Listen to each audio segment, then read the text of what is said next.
কুষ্টিয়া জেলার আইনজীবী সমিতির অদম্য ২১ ব্যাচের আয়োজনে বুধবার সন্ধ্যায় কুষ্টিয়ার আর এ খান চৌধুরী রোডে অবস্থিত কাচ্চিবাই রেস্টুরেন্ট ইফতার মাহফিল ও সংবর্ধনা অনুষ্ঠান অনুষ্ঠিত হয়েছে। অনুষ্ঠানে উপস্থিত ছিলেন কুষ্টিয়া জেলা দায়রা জজ আদালতের জিপি মোহাম্মদ মাহাতাবউদ্দিন, পিপি খন্দকার সিরাজুল ইসলাম, কুষ্টিয়া জেলা আইনজীবী সমিতির সভাপতি অ্যাডভোকেট মোহাম্মদ হারুন রশিদ, সাধারণ সম্পাদক advocate S M. Shatil Mahmud, advocate Rupali Khatun, জেলা ক্রীড়া সংস্থার সদস্য মনোনীত হওয়ার রূপালী খাতুনকে সংবর্ধনা প্রদান করেন।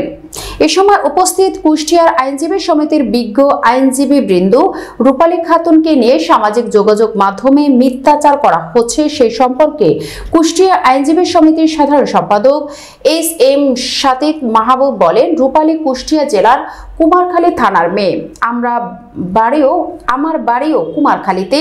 আমরা জানি এর পরিবার বিএনপির রাজনীতি করে, যে বা যাহারা তাদের স্বার্থের কারণে ফ্যাসিস্ট বলেছে রূপালীকে, এটাকে আমি নিন্দা ও প্রতিবাদ জানাই। অন্যান্য বিজ্ঞ আইনজীবীরা বলেন, রূপালী খাতুন কোনো দলের না, কখনো রাজনীতির সাথে জড়িত ছিল না। আমাদের জানা মতে আওয়ামী লীগ সরকার শাসন আমলে ২০১৫ সালে রূপালী খাতুনের ছোট ভাই বিএনপির রাজনীতির সাথে জড়িত থাকার কারণে গুম হয়েছিল, আজও নিখোঁজ সে।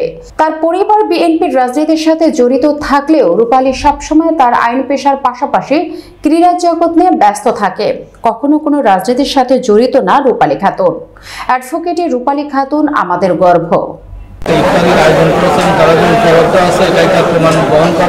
আমি কুষ্টিয়া বারের পক্ষ থেকে অদম্য ২১কে আন্তরিক শুভেচ্ছা জানাচ্ছি এবং তাদের এই কার্যক্রম যাতে ধারাবাহিকভাবে চলতে থাকে এই আশাবাদ ব্যক্ত করছে এবং সাথে সাথে তাদের যে কোনো সকল ভালো প্রচেষ্টার সঙ্গে কুষ্টিয়া আইনজীবী সমিতি তাদের সঙ্গে আছে, আমি এইটুকু বলতে চাই।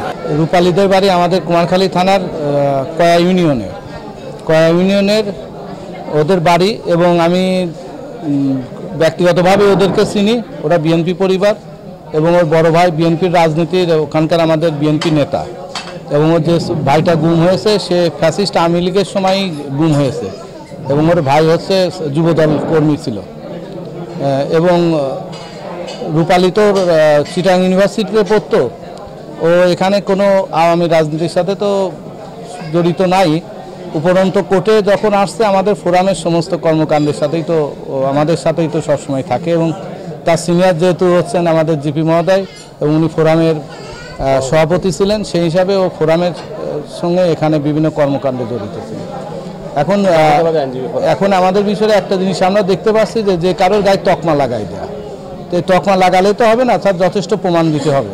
আর একজন অ্যাডভোকেটের সম্বন্ধে যে কোনো একটা তকমা লাগালে হবে না, সেটা যথার্থ প্রমাণ দিতে হবে। আর আরেকটি বিষয় হচ্ছে যে ও আমাদের কুমারখালী কেন কুষ্টিয়ারই গর্ব, কারণ ও হচ্ছে আন্তর্জাতিক একজন রেফারি ব্যাডমিন্টনের, যেটা আমাদের জন্য গর্বের। এবং আমি দেখেছি যে যখন ওকে আন্তর্জাতিক রেফারি হিসেবে যখন চিহ্নিত হয়েছে আমাদের মিডিয়াতে, বিভিন্ন বিএনপিপন্থী মিডিয়াতেই তার প্রতি শুভেচ্ছা জানানো হয়েছে। এই কারণে আমি সকলকে অনুরোধ করব, কোনো রাজনৈতিক স্বার্থ চর্চার জন্য, নিজের স্বার্থ রক্ষার জন্য যে কাউকে যাতে কোনো তকমা লাগানো না হয়, লাগানোর আগে তার যথাযথভাবে তদন্ত করা উচিত। ধন্যবাদ। রহিম, আমি আবেগ অভিভূত যে অদম্য ২১ আমাদের কুষ্টিয়া বারের বিজ্ঞ আইনজীবীরা আজকে সংক্ষিপ্ত পরিসরে যে ইফতারি মাহফিলের আয়োজন করেছেন তাদেরকে ধন্যবাদ জানাই, কৃতজ্ঞতা জানাই। পাশাপাশি একটি কথা বিশ্বাস করি, সেটি হচ্ছে যে আইনজীবীরা প্রত্যেকের প্রতি সহনশীল এবং শ্রদ্ধাশীল হয়। আজকের এই অনুষ্ঠানে প্রমাণ বহন করে যে আমরা প্রত্যেকের প্রতি প্রত্যেকটা কতটা আস্থাশীল এবং শ্রদ্ধাশীল। আমাদের এই বন্ধন যেন অটুট থাকে, আমরা যেন একে অপরকে পারস্পরিক শ্রদ্ধাবোধ এবং ভালোবাসা দিয়ে আগামী দিনে একসাথে পথ চলতে পারি। আসলে সক্রিয়ভাবে রাজনৈতিকভাবে আমি তাকে দলীয় পরিচয়ে দেখি নাই, আমি ব্যক্তিগতভাবে দলীয় পরিচয়ে দেখি নাই। আমি একজন নিরপেক্ষ রূপালী হিসাবেই জানি। আমি এটুকুই ব্যক্ত করতে পারি আমার অনুভূতি। এই রমজানের ইফতারের আগ মুহূর্তে ২১ ব্যাচের বিজ্ঞ আইনজীবীগণ যে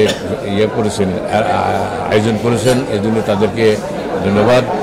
আগামীতেও তারা যেন এইভাবে এরকম একটা অনুষ্ঠান করতে পারে এবং যা সহযোগিতা করার দরকার তা আমরা করতে রাজি আছি আর কি। নিবন্ধিত বিজ্ঞ আইনজীবীবৃন্দ যারা অদম্য 21 নামে নিজেদের মধ্যে এটি সংগঠন করে নিজেদের বন্ধুত্ব অটুট রেখেছেন। আজকের এই দিনে আমি বলবো যে কুষ্টিয়া জেলা আইনজীবী সমিতির জন্য একটি ঐতিহাসিক দিনই বলতে হবে, যে বাড়ির ইতিহাসে আমাদের প্রায় 31 বছর, সিনিয়ররা পার করেছেন প্রায় 40-45 বছর, এরকম কোনো অনুষ্ঠান কখনো করা হয়নি। এই প্রথম। আমি তাদেরকে অসংখ্য ধন্যবাদ জানাই যে তারা এই ধারা যদি চালু রাখে, আমরা যতদিন বেঁচে থাকি আমাদের তরফ থেকে যতটুকু সাহায্য সহযোগিতা করার আমরা সেটা করব, এবং তাদের মধ্যে যে বন্ধুত্ব এটা যেন অটুট থাকে, এবং পরস্পর আইনজীবী হিসাবে সিনিয়র জুনিয়র আমরা যারা আছি আমরা যেন একই বন্ধন অটুট রাখতে পারি, এই আশাবাদ ব্যক্ত করছি আজকের এই দিনে। মূলত আমার সেরেস্তার জুনিয়র, আমি ব্যক্তিগতভাবে তার কোনো রাজনৈতিক পরিচয় পাইনি, এবং আমার সেরেস্তার জুনিয়র হিসাবে যতটুকু আমি জেনেছি যে তার এক ভাই নিখোঁজ ছিল, এটার জন্য একটা মামলা করা হয়েছে, এবং মামলাতে বহুবার বিভিন্ন তদন্ত সংস্থা তদন্ত করেছেন, এবং সেই তদন্ত সংস্থার প্রতিবেদনে তারা বলছেন যে উনি গুম হয়েছেন বা নিহত হয়েছেন, বাট কার দ্বারা হয়েছেন এটা ফাইন্ড আউট করতে পারেনি তারা।